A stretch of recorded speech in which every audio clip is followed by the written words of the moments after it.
Welcome to the Gaia Report TV series. I am Crystal Johnson, one of the hosts. For the Gaia Report, our focus is to highlight pertinent environmental news, green living tips, and to highlight inspirational people who are very active in environmental issues. And today we have a very special guest who offers a unique perspective. So please join me in welcoming Rabbi Shoshana Friedman of the Temple of Sinai in Brookline, Massachusetts. Welcome to the Gaia Report. Thank you. I'm so happy to have you here because, as I've mentioned, the Gaia Report focuses on different guests who represent, different issues regarding the environment and how they may address them, from students to professionals.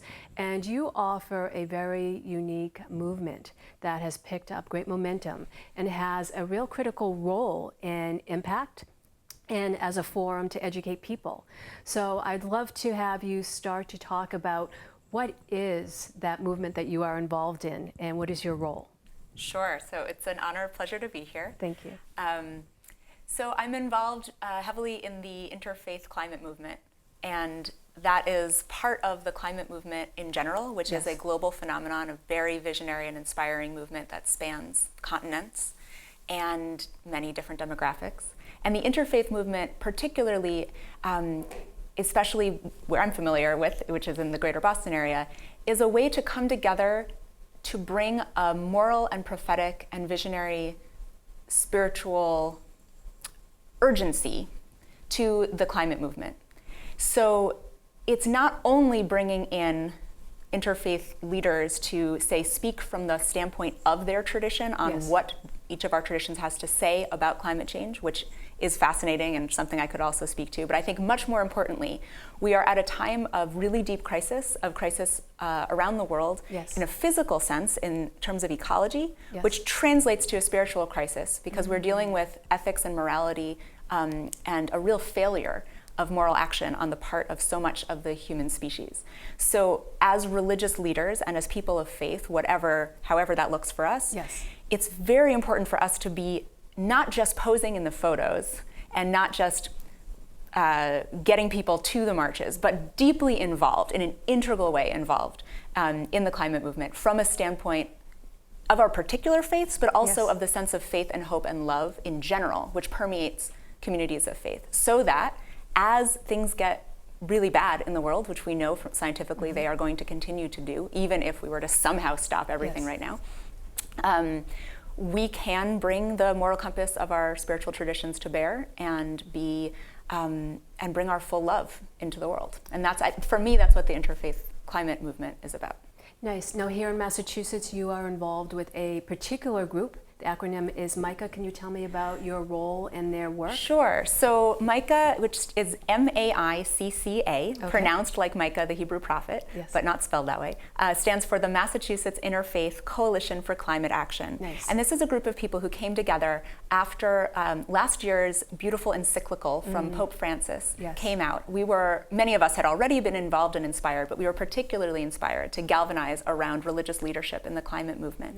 As Pope Francis says, this is to heed the cry of the earth and the cry of the poor, that we can no longer talk about the environment separate from human rights, separate from justice, separate from how we treat each other. So there was a big event that happened last October. We had well over 600 people at a Temple Beth Elohim in Wellesley, and that was called Answering the Call, because we as communities of faith wanted to literally answer the call of Pope Francis and the call that we understand it from God and from the Spirit to wake up our humanity in this time of global crisis. And from that event, which was moving in and of itself, we formed a coalition. It's a coalition of people. We're not an NGO at this point. And we dove headfirst into bringing a religious voice to the energy debates on Beacon Hill in Massachusetts. So right now, specifically, there is a big, what's called an omnibus energy bill that is coming out of the House of Representatives. And essentially, the question is, how are we going to make up the difference between what electricity needs we have and the fact that we are happily retiring coal and nuclear plants. So we have this deficit, we will have a deficit of some energy needs. What are we going to do to make that up? Are we going to go with more fracked gas, which our region already overly relies on? Or are we going to go towards solar and offshore wind and other forms of clean energy? So MICA as a group stepped in, and there was already a dynamic secular movement happening called Mass Power Forward, a coalition that was heavily involved. And MICA has been organizing legislature visits, lobby days, relationship building between communities of faith and their state representatives, primarily the House of Representatives at this point. And we've been making those calls and doing those visits and forming relationships. And we can see in the bill that came out of committee that we've had an impact. We, along with our other partners in the Mass Power Forward Coalition. So there's still more to be done. We're still pushing for more offshore wind. We want to see a ban on having any kind of public funding of new gas infrastructure in the state. We still have more work to do and to make the bill look exactly as we would like it to, but we've had a lot of victories so far, and even what it looks like so far, though nothing has passed. And what's been really exciting is to bring together people who, many of whom are actually already working in climate or volunteering in climate because they're concerned, but they've been keeping, until now, many of them have been keeping their climate work and their religious or spiritual affiliations separate. And this is a way of helping them integrate. These are not separate things. This is a spiritual crisis. It's a moral crisis. It's all connected. And when we come from a place of our traditions, we come from a very strong place. So my role is I'm one of the folks who serves on the leadership circle, and we've helped to determine the direction and do a lot of the logistical planning behind what happens. And I've gotten to MC events and bring my music and just try to enliven and bring that kind of loving, joyful energy to what can be a very scary and overwhelming topic. Right. One thing that I was really impressed by learning about from MICA is that, as you said, people had a personal and a passionate interest in understanding of the urgency of climate issues, as well as then also the spiritual aspect as the role that it played in their life and how they related to all.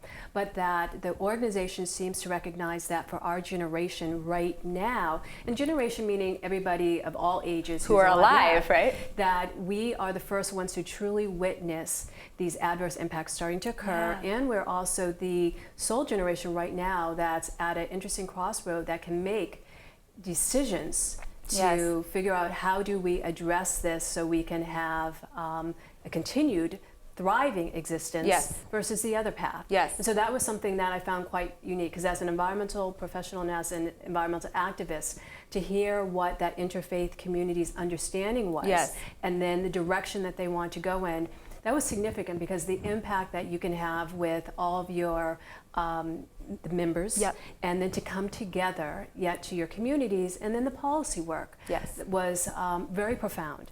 So I was really glad to hear about the policy work that you focus on, but it seems that you're also really hitting the streets, and that you are leading front lines even in a social activist way. Can you talk about some of the activism that you've done? Sure.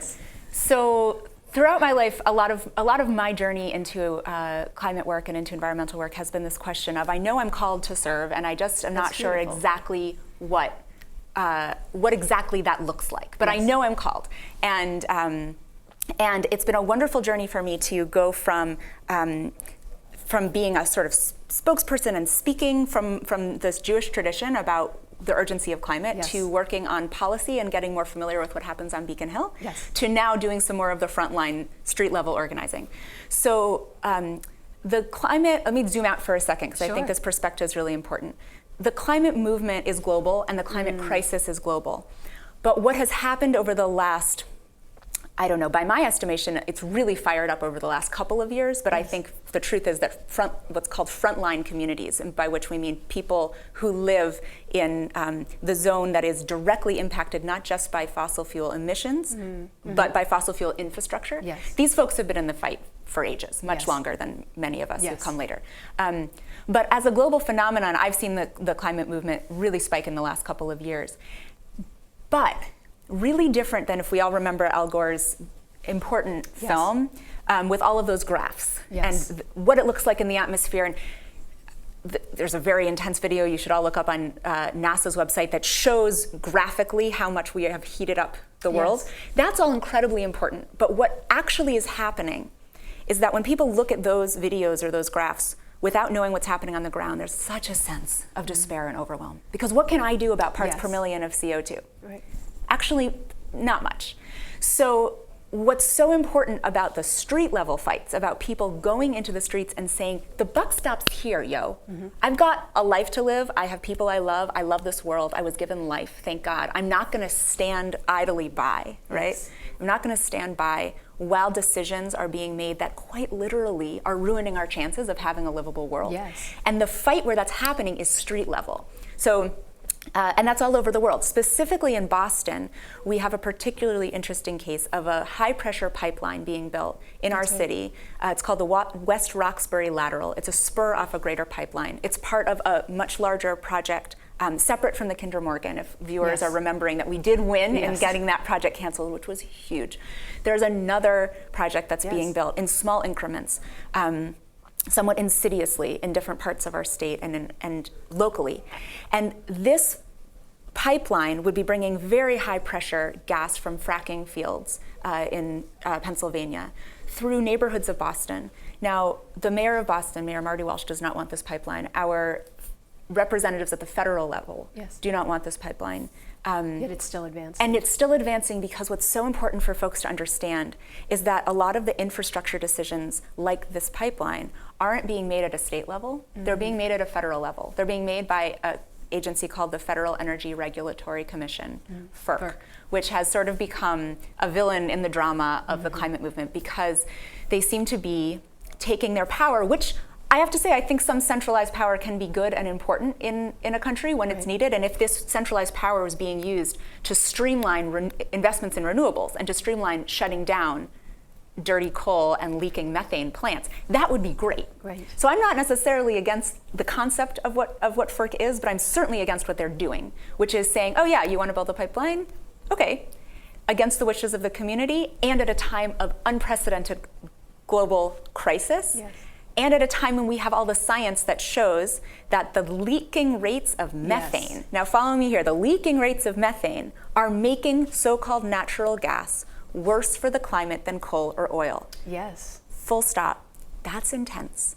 Because we've been learning living as a society for the last bunch of years that gas is better for the climate. That's true at the point of burning. Light a match, burn natural gas, and you will get half as much greenhouse gas emissions than oil or coal. But let's say you don't light that match and you turn on the gas and mostly methane leaks out. Now you have a gas that over the short term, which is what we care about right now because we're in a crisis point. So over the next 20 years, the number is 86 times greater than CO2. Methane has an 86 times worse impact for warming than CO2 over the short term. So going back to the local fight, the West Roxbury Lateral is being built at a time when we have tens of thousands of leaks already in Boston. Yes. From a sense, Jewish tradition says you shouldn't waste. I mean, so many people, any good parents say that, right?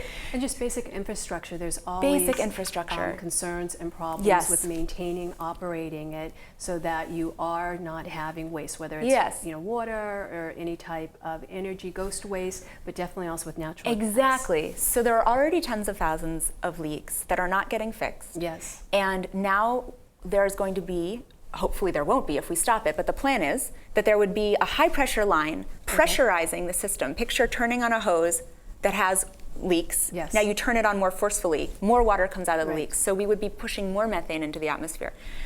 On a climate perspective, people are in the streets doing civil disobedience to try to stop this project. From a local safety perspective, there are also concerns because it's such high pressure. Yes, and it's my understanding that in Boston last week, you were involved in an organized civil disobedience. Yes, so I felt really called to risk arrest. This is a form of action that that people of faith and secular folks have taken to try to make change in society. We know that from Dr. King. We know that from Gandhi. We've seen success in South Africa.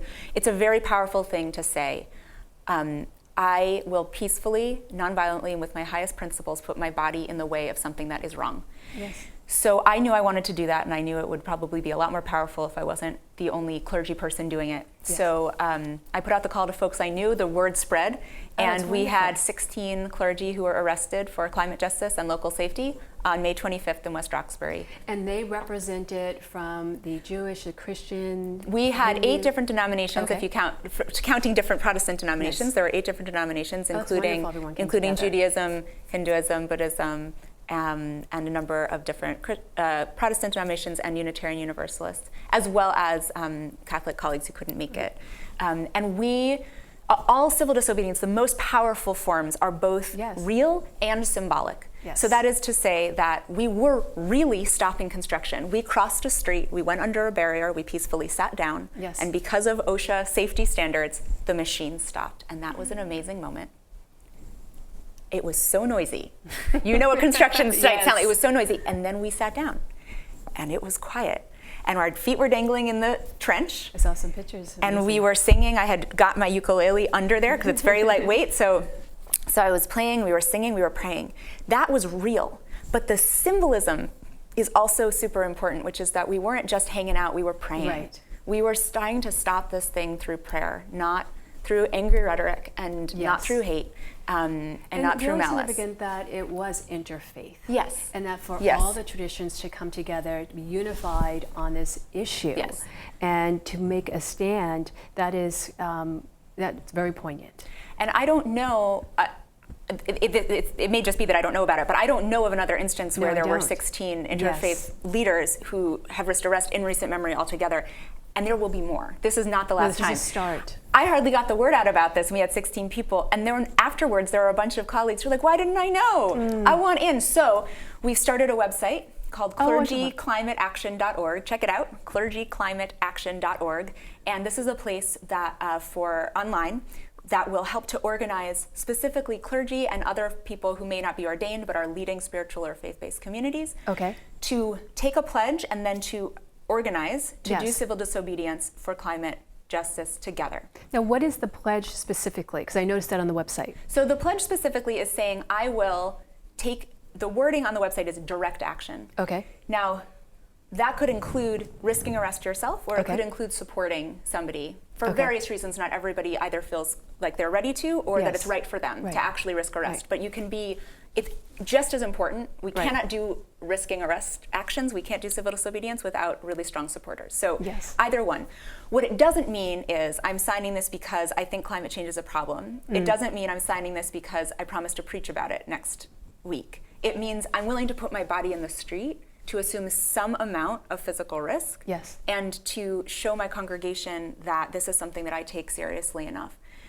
I'm really, really proud of Temple Sinai, who, as a congregation, I received a lot of positive feedback about this. Well, that's a question I had, is that for Micah Yeah. and for all the different interfaith traditions that have come together, for their congregations, how does the individuals who are representing the faith, how does it then translate back to their congregation as far as inspiring them, educating them? What is that exchange or involvement? Well, that is partly what I'm hoping to be able to flush out and figure out some best practices on. Oh, and this is nice. all a learning opportunity for me You're and for leading all the of way. us. You're creating new models. We're creating new practice. models. So on this website, which is now very young, but there will be a site that there will be a link, a page for resources, best practices for talking to your congregation, Okay. et cetera. So I can only tell you from my own personal, Yes. very recent experience. I made sure to talk to some of the core leaders beforehand. Okay. And then I think the most important move was asking on a Shabbat service for their blessing. And not saying, I'm asking for your permission, Yes. but I'm asking for you to literally bless me with the strength, with the courage, with the balance, and with the wisdom that I need to do this well. So that was very powerful. The congregation That's very stood powerful, and very blessed empowering. me. Oh, that's wonderful. And I'll share the text of that. It's Yes. very much within a Jewish tradition of liturgy, but anyone could remake it for themselves. That's actually, quite beautiful to, as the spiritual leader of a congregation, to present to the congregation your impact work and your focus and your hope. And then to recognize that unity in all and say, please bless me. Not just say, this is what I'm doing, but please send your energy as you being like a channel to bless me, because this serves the whole community for your work. I mean, that takes your, I would think that that would actually bring your congregation to another level. That and is serve. the hope. The hope is that when, my hope, I won't speak personally, is that when a religious leader, especially someone who has a following, right? Leaders are people who have some followers. So I have a congregation. I'm deeply blessed with a congregation. The hope is that when we step out and are vulnerable, right? Civil disobedience, my friend Tim DeChristopher, who has done tremendous work in pioneering really courageous civil disobedience for climate justice, said very recently in an interview, the heart of civil disobedience is that you are being vulnerable. This isn't, hey, I'm your leader, I'm gonna do some flashy thing. This is saying, look, I'm hurting, this world is hurting. And for me to maintain my own humanity, I need to do something important. And it needs to be escalating. It needs to escalate the conflict to show society in its face what is happening. And the conflicts that we're creating. So at its best, if we as religious leaders can do that really transparently with our congregations, then we are acting as individuals, because none of us up there were representing our congregations. We were representing only our own selves. But we can do so in a way that brings our congregations together, that inspires the individuals who are inspired, and that points directly to the connection between climate and religious action in the world. Without preaching about it, you just preach it by doing it. And I think that's where, for me, the civil disobedience feels so important, because we definitely need the policy. I mean, we need the policy 25 years ago, and we needed it 1,000 times better than it is. But the rate that winnable policy campaigns can happen is so much slower than the rate at which we need to address this crisis, that we as moral religious figures in the world, you know, ideally we're doing something that we can each call ethical or moral as hard as we try as hard as we can. We are going to put flags in the ground and saying, this is where we need to be, society. I know that what is politically feasible isn't enough. Even if it's all that can happen, it isn't enough. And so I'm going to push us towards what's morally necessary, beyond what's politically feasible. For me, I try to keep some of my activism in both, because I think they're both important. But more than thinking they're both important, I find some joy in both of them, right? And that's important in this work. But we've got to keep doing both, and the role of the religious community has got to be to keep pushing the envelope, because what's politically feasible is failing. We can't do it at that pace. I agree. And as I had said earlier, that there are so many different people involved in the environmental climate adaptation movement, and they're all needed. But as I've always thought about, okay, how do you expand that, shift that, not just to educate and inspire people, and that's great for the congregational forum, but how to really motivate and to evolve the conversation is that when you have different interfaith and spiritual leaders talking about this and taking action, it really signifies that this environmental issue, it's a spiritual issue, because how do you as a spiritual being relate to your environment, and how can you not relate to the situation happening now? And I've always been aware, concerned about that. So then when you have groups like Micah who are influencing and creating a great model, that is to me a significant game changer, a change agent. And I'm so happy to have you be here and to share everything that you have done and will be doing, and I look forward to providing updates, but to have you come back. And it's my understanding that with your work that you do, another way that you also express it is with music. And so I really look forward to having you with the Gaia Report close us out by sharing some of the music, and please explain the anthem that you will be presenting. But thank you so much for being a guest. And on behalf of Mother Nature, I thank you for the work that you and Micah are doing. Thank you. Thank you.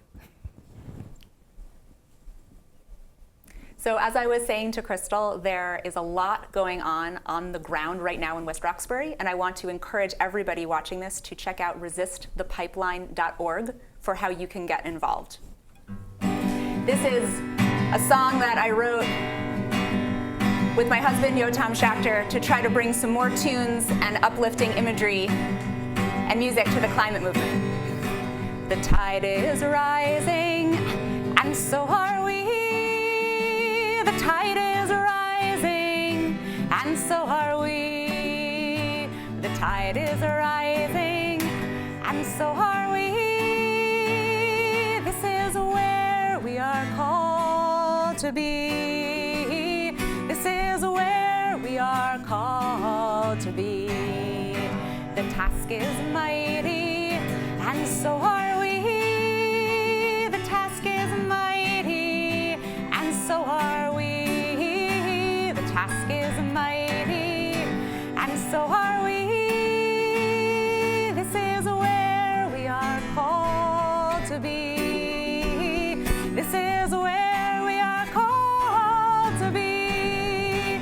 The land is holy, and so are we. The land is holy, and so are we. The land is holy, and so are we. This is where we are called to be. This is where we are called to be. The storm is raging, and so are we. The storm is raging, and so are we. The storm is raging, and so are we. This is where we are called to be. This is where we are called to be. The world is ready, and so are we. The world is ready, and so are we. The world is ready, and so are we. This is where we are called to be. This is where we are called to be. So learn that, sing it with other people. It's really not meant to be a solo. Sing it in the streets, sing it in your houses of worship, and feel free to check out the lyrics and the chords at rabbishoshana.com.